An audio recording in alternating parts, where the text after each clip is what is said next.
اللہ اللہ اللہ اللہ۔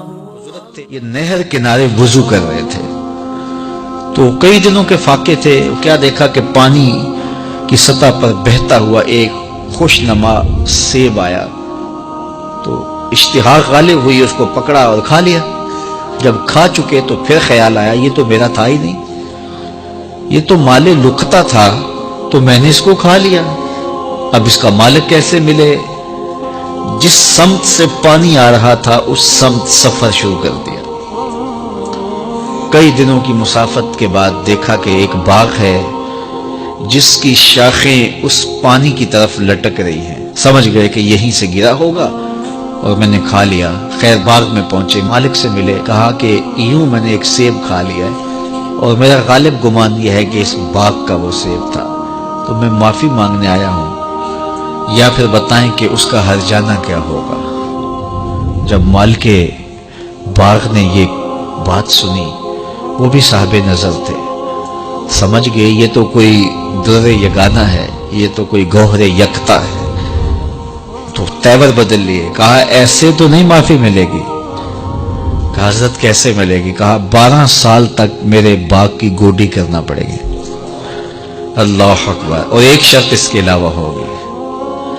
کہا ٹھیک ہے، میری غلطی تو معاف ہو جائے گی نا۔ 12 سال تک باغ کی گوڈی کرتے رہے۔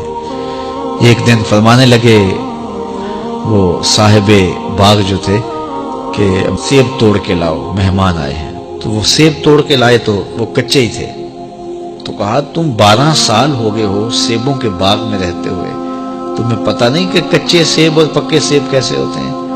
کہا حضرت مجھ سے قسم لے لیجئے 12 سال میں ایک دفعہ بھی نظر اٹھا کے سیبوں کی جانب نہیں دیکھا۔ ایک سیب کھایا تھا، میں تو اس کی سزا بھگت رہا ہوں، میں تو گوڈی کرتا ہوں، اوپر کبھی نظر بھی میں نے نہیں اٹھائی۔ سینے سے لگا لیا، کہا ایک شرط تمہاری پوری ہو گئی، اب دوسری شرط ہے کہ میری ایک بیٹی ہے جو آنکھوں سے نابینا ہے، کانوں سے بہری ہے، بول سکتی نہیں، اور وہ اپاہج بھی ہے، چل بھی نہیں سکتی، اس سے تمہارا نکاح کرنا چاہوں، اگر تمہیں قبول ہے تو معافی ہو جائے گی۔ کہا ٹھیک ہے جی قبول ہے، میرا گناہ معاف ہو جائے، میں زندگی کاٹ لوں گا، کوئی بات نہیں ہے۔ خیر نکاح ہو گیا۔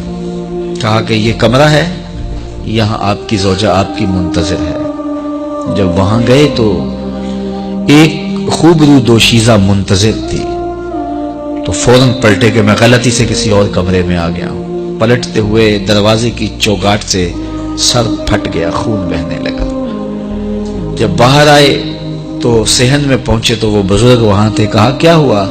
کہ حضرت ایک غلطی کی سزا اتنی کاٹی، اب کہیں دوسری غلطی نہ ہو جائے، وہ تو کوئی اور ہے خاتون۔ کہا وہی تمہاری زوجہ ہے۔ تو میں بتاؤں کہ وہ بہری کیوں ہے؟ آج تک اس نے غیر محرم کی آواز نہیں سنی۔ تو میں بتاؤں کہ وہ بول کیوں نہیں سکتی؟ آج تک اس نے غیر محرم سے کلام نہیں کیا۔ اندھی اس طرح ہے، آج تک اس نے غیر محرم کو نہیں دیکھا، اور اپاہج جس طرح ہے، چل کے کبھی گھر کی دہلیز سے گئی نہیں ہے۔ تو اس خاتون کا جب نکاح ہوا اور پھر ان سے اللہ نے ان کو ایک بچہ دیا جس کا نام ہے الشیخ عبد القادر جیلانی۔ جب ماں باپ کس طرح کے ہوں تو بیٹے اس طرح کے ہی ہوتے ہیں، باپ کا لقمہ پاک، اور ماں اپنی آبرو کی کیسی محافظہ، پھر در یگانہ اور گوہر یکتا جو پیدا ہوتا ہے وہ دین کی احیاء کرنے والا ہے، دین کی مردہ قدروں کو نئی زندگی دینے والا ہے۔ حضرت ملا علی قاری لکھتے ہیں کہ حضور غوث اعظم جب مجلس واعظ کرنے بیٹھتے تو 70 ہزار کا اجتماع آپ کے مجمع میں ہوتا، اور عمومی طور پہ اللہ کی رحمتوں کے حوالے سے بات کرتے، اور جس دن آپ اللہ کے قہر، غضب اور جلال کی بات کرتے کئی جنازے اٹھتے۔ یہ آپ کی گفتگو کے اندر عصر کا رنگ اور شیرینی تھی۔ اللہ اکبر۔ تو باپ دیکھیے کہ رزق کے معاملے میں کتنا محتاط ہے، اور ماں دیکھیے اپنی عصمت کی کتنی حفاظت کرنے والی ہے۔ مائیں بچوں کی تربیت کرتی ہیں، ماؤں کے ذریعے سے پاکیزہ صرف بچے جنم لیتے ہیں، تو لہٰذا ماؤں کو اچھی تربیت کا حامل ہونا چاہیے، تاکہ وہ آگے اچھی تربیت خود کر سکے۔ اللہ اللہ اللہ اللہ اللہ